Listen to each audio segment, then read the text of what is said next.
जरा सोचिए, एक ऐसी कंपनी जिसकी बैलेंस शीट में तो करोड़ों का प्रॉफिट दिख रहा है, लेकिन असल में बैंक अकाउंट में इतनी भी नकदी नहीं कि वो अपने कर्मचारियों को सैलरी दे सके। सुनने में अजीब लगता है ना, पर असल में ये कई कंपनियों की हकीकत है। तो आज हम इसी पहेली को सुलझाने वाले हैं। देखिए, ये सवाल सिर्फ कोई किताबी बात नहीं है। कैश की यही कमी सबसे ज्यादा मुनाफा कमाने वाली कंपनियों को भी दिवालिया बना सकती है। तो फिर सवाल ये उठता है कि आखिर ये सारा पैसा, ये कैश जा कहां रहा है? चलिए इस राज से पर्दा उठाते हैं। इसका जवाब कहीं बाहर नहीं, बल्कि कंपनी के ऑपरेशंस के अंदर ही छिपा है। दो ऐसी खास जगह हैं जहां पैसा, आप कह सकते हैं, लिटरली फंस जाता है। चलिए इन मनी ट्रैप्स यानी पैसे के जाल की पड़ताल करते हैं। तो ये जो फंसा हुआ पैसा है ना, इसके लिए फाइनेंस की दुनिया में एक नाम है, वर्किंग कैपिटल। और ये पैसा मोटा मोटी दो हिस्सों में अटका रहता है। पहला हिस्सा है वो पैसा जो ग्राहकों से आना बाकी है, जिसे कहते हैं अकाउंट्स रिसीवेबल। और दूसरा है वो पैसा जो गोदाम में रखे माल में लगा हुआ है, जिसे कहते हैं इन्वेंट्री। अच्छा, तो चलिए पहले हिस्से से शुरू करते हैं, अकाउंट्स रिसीवेबल। सीधे शब्दों में कहें तो ये कंपनी का वो पैसा है जो उसने कमा तो लिया है, पर अभी तक हाथ में नहीं आया। इसे ऐसे समझते हैं, मान लीजिए कंपनी ने किसी को माल बेचा और ग्राहक ने कहा पैसे 60 दिन बाद दूंगा। अब इन 60 दिनों के लिए वो पैसा सिर्फ कागज पर है, बैलेंस शीट में दिख रहा है। भाई एक प्रॉमिस है, एक वादा है, और वादों से बिल तो नहीं चुकाए जाते हैं ना। और बस यहीं से असली दिक्कत शुरू होती है।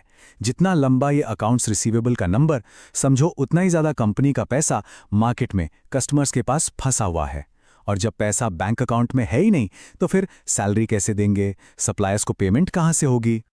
तो ये जानना जरूरी हो जाता है कि आखिर ये पैसा कितने दिनों के लिए अटका हुआ है। लेकिन इसको मेजर कैसे करें, इसका कोई तरीका है? खुशकिस्मती से हाँ, इसके लिए एक बहुत सिंपल लेकिन पावरफुल टूल है। इस टूल का नाम है डेज सेल्स आउटस्टैंडिंग, शॉर्ट में कहते हैं DSO। और इसकी कैलकुलेशन बिलीव मी बहुत आसान है। चलिए स्टेप बाय स्टेप देखते हैं। सिंपल है। पहले कुल अकाउंट्स रिसीवेबल को उस पीरियड के कुल रेवेन्यू से डिवाइड कीजिए। फिर जो भी रिजल्ट आए उसे उस पीरियड के टोटल डेज से मल्टीप्लाई कर दीजिए। जैसे इस एग्जाम्पल में 50 लाख को 100 लाख से डिवाइड किया और उसे 90 दिनों से मल्टीप्लाई किया, तो रिजल्ट क्या निकला? 45 दिन। तो इन 45 दिनों का मतलब क्या है? सिंपल सा मतलब है कि कंपनी को सेल करने के बाद अपना पैसा वापस लेने में ऑन एन एवरेज 1.5 महीना लग जाता है। और बिजनेस में तो टाइम इज मनी। जितनी जल्दी पैसा घूमकर वापस सिस्टम में आएगा, कंपनी की हेल्थ उतनी ही अच्छी मानी जाएगी। चलिए अब आते हैं पैसे के दूसरे बड़े ट्रैप पर, कंपनी का वेयरहाउस यानी गोदाम। इसे ऐसे सोचिए जैसे ये एक बहुत बड़ी तिजोरी है, जिसमें कंपनी का पैसा कैश नहीं बल्कि सामान की शक्ल में बंद पड़ा है। अब इसमें सब कुछ आ जाता है, रॉ मटेरियल, फैक्ट्री में बन रहा आधा अधूरा सामान, या फिर बिल्कुल ready to sell finished goods. ये सब आखिर में है तो कैश ही ना। बस फर्क इतना है कि ये कैश बैंक में नहीं, शेल्फ पर धूल खा रहा है। ज्यादा इन्वेंट्री रखना तो बिजनेस के लिए डबल वैमी जैसा है। एक, पैसा स्टॉक में फंसा हुआ है, और दूसरा, उस स्टॉक को संभालने का, स्टोर करने का खर्चा अलग से। मतलब सोचिए, अपने ही पैसे को इस्तेमाल ना कर पाने के लिए भी पैसे देने पड़ रहे हैं। कमाल है ना। तो ये कैसे पता चले कि पैसा गोदाम में कितने दिन तक पड़ा रहता है? इसके लिए हम यूज करते हैं डेज इन्वेंट्री आउटस्टैंडिंग यानी DIO। फॉर्मूला इसका भी DSO से काफी मिलता जुलता है। टोटल इन्वेंट्री की वैल्यू को डिवाइड करते हैं कॉस्ट ऑफ गुड्स सोल्ड से, और फिर सेम प्रोसेस उसको नंबर ऑफ डेज से मल्टीप्लाई कर देते हैं। यहां भी नतीजा 45 दिन ही आया। तो इसका सीधा सा मतलब ये हुआ कि कंपनी का हर प्रोडक्ट बिकने से पहले ऑन एन एवरेज 45 दिन तक वेयरहाउस में पड़ा रहता है।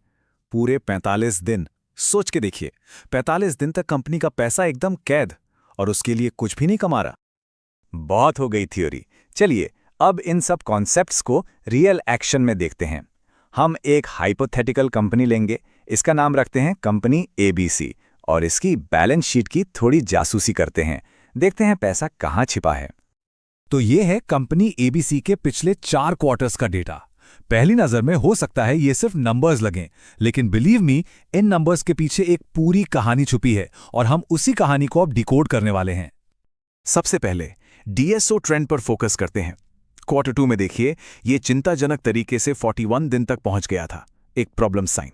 लेकिन इसके बाद मैनेजमेंट ने जबरदस्त कमबैक किया और Q4 तक इसे घटाकर सिर्फ 29 दिन पर ले आए।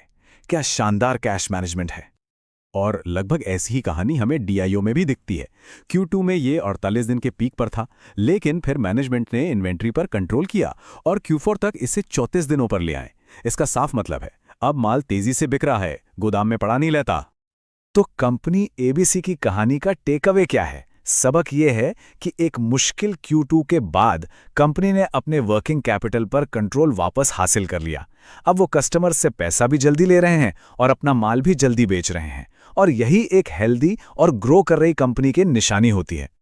अच्छा, अब हम ये तो जान गए कि एक अच्छी कंपनी कैसी दिखती है, तो अब उन खतरे के संकेतों की बात करते हैं, वो रेड फ्लैग्स जिन्हें देखकर समझ जाना चाहिए कि बॉस, यहां थोड़ा सावधान रहने की जरूरत है। एक एफिशिएंट और एक इनएफिशिएंट कंपनी में जमीन आसमान का फर्क होता है। एफिशिएंट कंपनी अपनी इन्वेंट्री और रिसीवेबल्स को फुर्ती से कैश में बदलती रहती है, जबकि एक इनएफिशिएंट कंपनी के पास बस उधारी और स्टॉक का ढेर लगता जाता है जब तक उसका दम ना घुट जाए। तो जब भी किसी कंपनी को एनालाइज करें, इन 3-4 रेड फ्लैग्स पर जरूर नजर रखें। पहला, DSO का लगातार 3-4 क्वार्टर्स तक बढ़ना। दूसरा, इन्वेंट्री का रेवेन्यू से भी ज्यादा तेजी से बढ़ना। और सबसे बड़ा खतरा, कंपनी प्रॉफिट्स तो दिखा रही है लेकिन कैश फ्लो नेगेटिव है। अगर इनमें से कोई भी साइन दिखे ना, तो समझ जाइए डेंजर। तो आखिर में सारी बात आकर एक सिंपल सी चीज पर रुकती है।